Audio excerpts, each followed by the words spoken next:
பெண்கள் பாதுகாப்பு இல்லை. சாரா கடை போதைப் பொருள் அதிகமாக இருக்கு. நிர்வாகம் சரியில்லை, மேலிடமும் சரியில்லை, கீழே சரியில்லை. ரொம்ப மோசமா இருக்கு. யாரும் வெளியே போக முடியல. பெண்கள்லாம் ரொம்ப கஷ்டமா இருக்கு. வயசுக்கு வந்த பொண்ணுல இருந்து சின்ன குழந்தைல இருந்து 60 வயசு கல்வி வரைக்கும் இங்க பாதுகாப்பு இல்லாம இருக்கு. சட்ட ஒழுங்கு ரொம்ப மோசமா இருக்கு. எது பார்த்தாலே கொலை கொள்ளை கற்பழிப்பு, சின்ன பிள்ளைலேருந்து பெரிய ஆள் வரைக்கும் கற்பழிக்கிறாங்க. அது எது சட்டம் ஒழுங்கா இல்லை. காரணம் இப்போ இருக்க ஆடுற கட்சி தான். சட்டம் ஒழுங்கே சரியில்லாம தானே அது மாதிரி இருக்கு. அது திரும்ப அவங்களே தான் வர வைக்கிறீங்க. நீங்க 5000 ரூபா போறாங்க, அது போறாங்கன்னு யார் வீட்டு காசு போறாங்க? நம்ம பேர்ல தானே கடன் வாங்கி தராங்க. சட்டம் ஒழுங்கு எல்லாமே கையில வச்சிருது. அந்த துறை யாரு கையில வச்சிருக்குது? நம்ம ஐயா முதலமைச்சர் தான். கண்ணு தெரியுதா என்னன்னு தெரியலையே. மற்ற துறையில் நடந்தா கூட அவர் கண்டிக்கலாம். அவர் யார் கண்டிக்க முடியும்? மக்கள் நம்ம தான் கண்டிக்கணும். இப்ப தினசரி பாலியல் வன்கொடுமை, கொலைகள், கஞ்சா இதெல்லாம் நடக்குது. தமிழகத்துல சட்ட ஒழுங்கு எப்படி இருக்கு? கட்டுக்குள்ள இருக்கா இல்லையா? சட்டம் ஒன்றும் பிரயோஜனம் இல்லை. எப்படி சொல்றீங்க? அது சட்டம் ஒழுங்குனா பெண்கள் பாதுகாப்பு இல்லை. சாரா கடை போதைப் பொருள் அதிகமாக இருக்கு. இப்போ பாரு, நிர்வாகம் சரியில்லை, மேலிடமும் சரியில்லை, கீழே சரியில்லை. எல்லாமே கேஸ் பிரச்சனை. அது வரும்போது 10 ரூபா பொருள் இப்போ 20 ரூபா ஆயிடுச்சு. 20 ரூபா பொருள் 50 ரூபா வைக்கிறாங்க. அதனால என்ன இருக்குது? ஒன்றும் சட்டம் ஒழுங்கு ஒன்றும் சரிப்படும். என்ன நடவடிக்கை எல்லாம் எடுத்தா இதை கட்டுக்குள்ள கொண்டு வரலாம்? நடவடிக்கை எடுக்கிறதுனா சட்டம் ஒழுங்கு பாதுகாத்தாலே எல்லாம் நடவடிக்கை வந்துடும். ரொம்ப மோசமா இருக்கு. யாரும் வெளியே போக முடியல. பெண்கள்லாம் ரொம்ப கஷ்டமா இருக்கு. வயசுக்கு வந்த பொண்ணுல இருந்து சின்ன குழந்தைல இருந்து 60 வயசு கல்வி வரைக்கும் இங்க பாதுகாப்பு இல்லாம இருக்கு. சட்ட ஒழுங்கு ரொம்ப மோசமா இருக்கு. இது போலீஸ் வந்து கட்ட விட்டுக்கிட்டப்பல்ல. அவங்கள வந்து ஃப்ரீயா விட்டு இருந்தா அவங்க வேலையை அவங்க பார்ப்பாங்க. இந்த கவர்மெண்ட் அவங்களுக்கு அவங்கான சலுகையை கொடுக்கலன்னு நினைக்கிறேன். அவனை கொஞ்சம் ஃப்ரீயா வேலை செய்ய விட்டா அவங்க நல்லா வேலை செய்வாங்க நான் நினைக்கிறேன். என்னென்ன நடவடிக்கை எல்லாம் எடுத்தா இதெல்லாம் கட்டுக்குள்ள கொண்டு வரலாம்? என்ன தண்டனைகள் கொஞ்சம் பவரா இருக்கணும், கொஞ்சம் ஃபோர்ஸா இருந்தா நல்லா இருக்கும். முக்கிய காரணங்கள் யாரு? போதையா தான் இருக்கும். இப்போ போதை பழக்கம் அதிகமா இருக்கு. எல்லாருக்குமே தெரியும். என்னென்னோ சொல்றாங்க, நிறைய இருக்கு போதையில, நிறைய வெரைட்டி சொல்றாங்க. அதனால போதை மட்டும்தான், போதை பழக்கம் அதிகமா இருக்கு. ரொம்ப கெட்டு போயிருக்கு. எப்படி சொல்றீங்க? எது பார்த்தாலே கொலை கொள்ளை கற்பழிப்பு, சின்ன பிள்ளைலேருந்து பெரிய ஆள் வரைக்கும் கற்பழிக்கிறாங்க. அது எது சட்டம் ஒழுங்கா இல்லை. ரொம்ப போதைப் பொருள் எல்லாமே ரொம்ப அதிகமாக இருக்கு. என்னென்ன நடவடிக்கை எல்லாம் எடுத்தா அது கட்டுக்குள்ள கொண்டு வரலாம்? கடுமையான நடவடிக்கை தான் கட்டுப்படுத்த. நடவடிக்கை கடுமையாக இருக்கணும். பார்த்தா இதுக்கு முக்கிய காரணம் யாரு? இது யாரும் சொல்ல முடியாம அரசு ஆடுறவங்க காரணம் இப்போ இருக்க ஆடுற கட்சி தான். கட்டுக்குள்ள இருந்தா ஏன் இதெல்லாம் நடக்குது? கட்டுக்குள்ள இல்லை, அதனாலதான் நடக்குது. என்னென்ன நடவடிக்கை எல்லாம் எடுத்தா இதெல்லாம் கட்டுக்குள்ள கொண்டு வரலாம்? தண்டனை அதிகமா இருக்கணும், அப்பதான் பயப்படுவாங்க, அப்ப சரியாயிடும். முக்கிய காரணம் இதுக்கு யாரு? இந்த கொலைகள் முக்கிய காரணம் கேட்டேன்னா, இப்ப ஆண்டுகிற ஸ்டாலின் சாரோட ஆட்சி தான். அவரு கரெக்டா இருந்தா இதெல்லாம் நடக்காது. அதான் இப்போ இல்லை, அதிகமாக தான் இருக்கு. ரொம்ப மோசமா இருக்கு. சின்ன பசங்களாம் நம்ம பார்க்குறோம். அன்றாடம் பார்த்தீங்கன்னாக்கா வெட்டு குத்து கொலை எல்லாம் நடக்குது. இதெல்லாம் பார்த்தீங்கன்னா சின்ன பசங்க தான் நடக்குது. அவங்க பார்த்தீங்கன்னு சொன்னாக்கா எல்லாம் இந்த கெஞ்சா போதையில தான் செய்யறது. இதில் மாற்று கருத்து கிடையாது. ஏற்கனவே இருந்த ஆட்சி கூட அதை கட்டுப்பட்டிருந்தாங்கனாக்கா இப்போ இருக்கக்கூடிய ஆட்சி கட்டுப்பட்டு இருக்கும். ஆனால் அது ஏற்கனவே இருந்த ஆட்சி கட்டுப்படுத்தினால தான் இந்த ஆட்சி அப்படி இருக்குது. இருக்க அதிகமாக தான் ஆயிட்டு இருக்கா. கண்டி வட மாநிலத்திலேருந்து நம்மளுக்கு சப்ளை ஆகுது அந்த கெஞ்சாலாம். இதை தடுத்தாவே நம்ம இளைஞர்கள் நம்ம காப்பாற்ற முடியும். ஆனால் இப்போ அந்த சூழ்நிலையே கிடையாது. இப்போ இருக்க பார்த்தீங்கன்னா அதிக ரொம்ப அதிகமாக தான் ஆயிட்டு இருக்கா. கண்டி கம்மியாகலை. சட்டம் ஒழுங்கு என்பது பார்த்தீங்கன்னா மோசமாக தான் இருக்குது. அதை கட்டுப்படுத்த முடியல, தவறி போச்சு.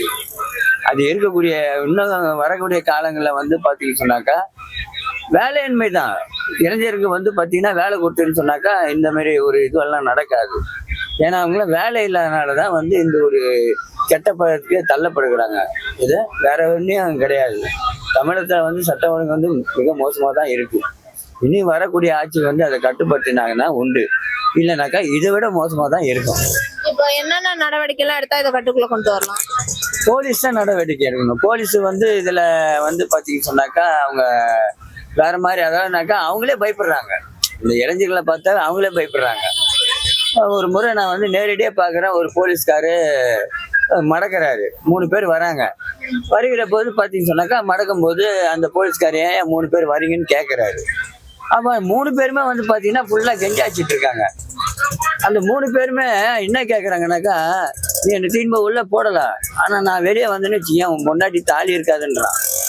வேற வழி இல்லை அவங்களுக்கு. பாவம் சொல்லி நீ போப்பான்னு சொல்லி அனுப்பிச்சு விடுறாங்க. அப்படி கண் கூட நம்ம பாக்குறோம் இப்படிப்பட்ட நிலையில. நீ வந்து வரக்கூடிய காலங்களை வந்து சட்ட ஒழுங்கை கண்டிப்பா வந்து கட்டுப்படுத்தினாதான் இதெல்லாம் இந்த அசம்பாவம்லாம் நடக்காம இருக்கும். கொலை கொள்ளை வழிபறி இதெல்லாம் வந்து பாத்தீங்கன்னா அதிகமா நடக்குது தமிழ்நாட்டுல. அதை கட்டுப்படுத்தணும். கொஞ்சம் கட்டுக்கொள்ளல தான். இதை வந்து அரசாங்கம் கொஞ்சம் கவனத்தில் எடுத்து சின்சியராக பார்க்கணும். இதெல்லாம் வந்து பெண்களுக்கு நடக்கிறது கொஞ்சம் கொடுமை தான். எப்படி சொல்றதுன்னா, அரசு வந்து ரொம்ப கடுமையான நடவடிக்கை எடுக்கணும். இந்த நடவடிக்கைலாம் போதாது, ரொம்ப கடுமையான நடவடிக்கை எடுக்கணும். அதாவது வந்து பாத்தீங்கன்னா சட்டங்களை வந்து கடுமையாகணும். எதுக்கு நீங்க அவனை வந்து தண்டிச்சுன்னு இருக்கிற மாதிரிலாம் உடனே கை காலை வெட்டி அவனை பண்ணணும். சும்மா அந்த தூக்கில போடுறது அதெல்லாம் அவன் காலம் ஃபுல்லாவே லைஃப் ஃபுல்லாவே வேதனைப்படணும். அந்த மாதிரி தான் பண்ணணும். பிடிச்சி சும்மா தூக்கில போட்டா 4 பேர் அப்படியே தெரிஞ்சிருவானா, கையும் காலையும் வெட்டி உட்கார வச்சிடணும். அப்பதான் பண்ணணும். சும்மா அடிச்சு விட்டுறோம், அதெல்லாம் தப்பு. கையும் காலையும் உடச்சு விட்டுறணும், அவ்வளோ. பெண்களோட பாதுகாப்பு எப்படி இருக்கு? ரொம்ப கேவலமா தான் இருக்கு. அதுக்கு என்ன பண்றது? அரசாங்கம் ஒரு நடவடிக்கை எடுத்தா நல்லா தான் இருக்கும். முக்கிய காரணங்கள் யாரு உங்களுக்கு தெரியாதா?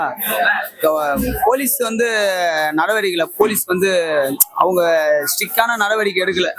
அவங்க லூஸ் பண்ண மாதிரி தான் இருக்கிறாங்க. கொஞ்சம் நடவடிக்கை எடுத்தா நல்லா இருக்கும். சட்ட ஒழுங்குலாம் இப்ப கட்டுக்குள்ள இல்லையா? ரொம்ப பிரச்சனை வேற மாதிரி போயிட்டு இருக்கு. அதுக்கு உண்டான நடவடிக்கை யாரும் எடுக்கிறது இல்லை. இப்போ அங்கங்கே பாலியல் வன்கொடுமை ரொம்ப ஓவராக போயிட்டு இருக்கு. நேற்று கூட தூத்துக்குடியில் ஒரு பிள்ளை மாணவி மலங்கலிக்கு போன இடத்துல பாலியல் பலாத்காரம் பண்ணி கொலை செய்யப்பட்டாங்க. ரொம்ப சீர்கெட்டு போய் தான் இருக்குது. பெண்களுக்கு எந்த பாதுகாப்பும் இல்லை. அதனால் ரொம்ப பாதிப்பில் தான் போயிட்டு இருக்கு சட்ட ஒழுங்கு. என்னென்ன நடவடிக்கைலாம் எடுத்தா இதை கட்டுக்குள்ள கொண்டு வரலாம்?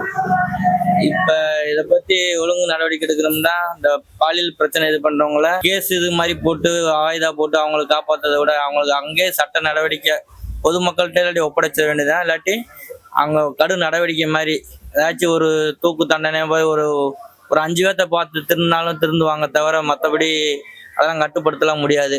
இப்போ கேஸு போட்டு அவங்கள உள்ள தள்ளுறோம் அப்படி இப்படின்னா அதெல்லாம் மாறாது. அந்த விஷயம்ல கடும் நடவடிக்கை சட்டம் கொண்டு வந்தாதான் அதெல்லாம் மாறும். எந்த பெண்களுக்கும் பாதுகாப்பு இல்லை இப்போதைக்கு. சட்டம் ஒழுங்கே சரியில்லாம தானே அது மாதிரி இருக்கு. அது திரும்ப அவங்களே தான் வர வைக்கிறீங்க. நீங்க 5000 ரூபா போடுறாங்க, அது போடுறாங்கன்னு யார் வீட்டு காசு கொடுக்குறாங்க? நம்ம பேர்ல தானே கடன் வாங்கி தராங்க. கடன் வாங்கி தானே கொடுத்தாங்க. பட்ஜெட்ல எப்படி 5000 ரூபா ஒதுக்குறாங்க? எது வச்சு கொடுக்குறாங்க? பெண்கள் மட்டும்தான் அதுல எல்லாருமே ஒரு குறிப்பிட்ட சதவீதம் பெண்கள் மட்டும் தான் கஷ்டப்படுறாங்களா? எல்லாருமே கஷ்டப்படலையா? தகுதி விடுங்க, தகுதி இல்லாதவங்க எப்படி நீங்க முடிவு பண்றீங்க? மாற்று அரசியல் தான் வேணும். இதுக்கு முக்கிய காரணம் யாரு? சட்டம் ஒழுங்கு எல்லாமே கையில வச்சு அந்த துறை யாரு கையில வச்சிருக்குது? நம்ம ஐயா முதலமைச்சர் தான். அவர் தான் பார்க்கணும். இது அவருக்கு ஆரோக்கியம் அவருக்கு தெரியலையா, இல்ல கண்ணுக்கு தெரியலையான்னு தெரியலையா? அவருக்கு கண்ணு தெரியுதா என்னன்னு தெரியலையே. சட்டம் ஒழுங்கு அவர் கண்ட்ரோல்ல தானே இருக்கு. அவர் கண்ட்ரோல்ல இருக்கும்போது இதெல்லாம் நடக்கலாமா? மற்ற துறையில் நடந்தா கூட அவர் கண்டிக்கலாம். அவர் யாரு கண்டிக்க முடியும்? மக்கள் நாம தான் கண்டிக்கணும். கண்டிக்கிறது எந்த விதத்துல கண்டிக்க முடியும்? அடுத்த வர எலெக்ஷன்ல நீங்க ஓட்டை மாத்தி போட்டீங்கன்னா தான் கண்டிக்கிற மாதிரி அர்த்தம். திரும்ப 5000 ரூபாய் கொடுத்தா மக்களை நல்லா புரிஞ்சு வச்சுக்கிறாங்க. அவங்க 5000 ரூபாய் காசு கொடுத்தா உங்களுக்கு ஓட்டு வந்துடும் ஒரு தைரியத்துல அவங்க பாட்டு இஷ்டத்துக்கு காசு கொடுத்தா ஓட்டு போட்டீங்கன்னு ஒரு இதுல இருக்காங்க. அந்த மனப்போக்கு மாறினா தானே எல்லாத்துலயும் படிச்சுங்க எல்லாமே முன்னேறின மாநாடுன்னு சொல்றீங்க. இது எல்லாமே வந்து அந்த பேசிக் புரிதல் கூட இல்லாம ஓட்டு போறாங்கன்னா அப்ப எது வச்சு முன்னேறின நாடுன்னு சொல்லிக்கிறீங்க? கடன் தானே வாங்கி வச்சிருக்காங்க. எத்தனை லட்சம் கோடி? 5 லட்சம் கோடி கடன் வாங்கியிருக்காங்கல்ல. 5 வருஷத்துல என்ன டெவலப்மெண்ட் பண்ணாங்க சொல்லுங்க? நீங்க தான் தெரிஞ்சிருந்தா. எந்த 0 டெவலப்மெண்ட் தான். நீ ஃப்ரீயா கொடுங்க காசு. நீங்க காசா கொடுக்காம கல்வி சுகாதாரம் இது எல்லாத்தையும் ஃப்ரீயா கொடுங்க. ஃப்ரீயா கொடுத்தீங்கன்னா நாங்க சம்பாதிச்சு நாங்க வாங்கிக்க போறோம். நல்ல எஜுகேஷன் எங்க பசங்க பிள்ளைகுட்டி நல்லா படிச்சு வரப்போகுது. நவோதயா பள்ளி ஏன் வரக்கூடாதுன்றீங்க? தமிழகத்தில் சட்ட ஒழுங்கு கட்டுக்குள்ளேயே இல்லையே. இப்போ தமிழகத்தில் அங்கங்கே பார்த்தீங்கன்னா பெண்களுக்கு எதிரான பாலியல் வன்கொடுமை ரொம்ப ஜாஸ்தியாக தான் ஆகிட்டு இருக்கு. ஒன்றும் இல்லை, கடந்த சில நாட்களுக்கு முன்னாடி கூட பார்த்தீங்கன்னாக்கா ஒரு பீகார் குடும்பமே அழிஞ்சு போச்சு. அங்கங்கே பள்ளி மாணவர்களுக்கு சரியான பாதுகாப்பு இல்லை. நிறைய பெண்களுக்கு எதிரான இது சட்டம் கடுமையாக இருக்கணும். அப்படி இருந்தால் மட்டும்தான் தப்புகள் குறையும். ஆனால் நம்ம நாட்டில் அது இல்லை. தமிழ்நாட்டில் சொல்லணும்னா ஒன்றும் சொல்கிறதுக்கு இல்லை. சட்டம் ஒழுங்காக ரொம்ப தண்டனைகள் கடுமையாக்கப்படணும். அப்படி இருந்தால் மட்டும்தான் பெண்களுக்கான பாதுகாப்பு கொஞ்சம் பாதுகாக்கப்படும். மற்றபடி என்னென்ன நடவடிக்கைலாம் எடுத்தா இதெல்லாம் கட்டுப்பாட்டு கொண்டு வருவோம்? அதுதான் சொல்கிறேனே, போக்சோ இந்த மாதிரி குற்றங்களுக்கு எதிராக அவங்களுக்கு வெளியே வர முடியாமல் தண்டனைகள் கடுமையாக்கப்படணும். அந்த மாதிரி பண்ணால் மட்டும்தான் கொஞ்சமாச்சு மாற்றங்கள் வரும்னு நினைக்கிறேன். என்னோட கருத்து அது. இதுக்கு முக்கிய காரணங்கள் யாரு? அது இன்னொரு விஷயம் என்னன்னாக்கா, கஞ்சா பழக்கம் அதிகமாக இருக்குது. பசங்க, சின்ன பசங்க இருந்தாலும் சரி, இப்போ சிறுவர்களுக்கான குற்றமும் அதிகரிச்சிட்டு இருக்கு. அதுக்கு மெயின் காரணம் பார்த்தீங்கன்னா கஞ்சா. இந்த மாதிரி போதைப் பொருட்கள்லாம் பார்த்தீங்கன்னா அதெல்லாம் தடை பண்ணணும். ரெண்டாவது, மது தடை செய்யணும்னு சொல்கிறாங்க, ஆனால் அதுக்கான நடவடிக்கை எதுவும் இல்லை.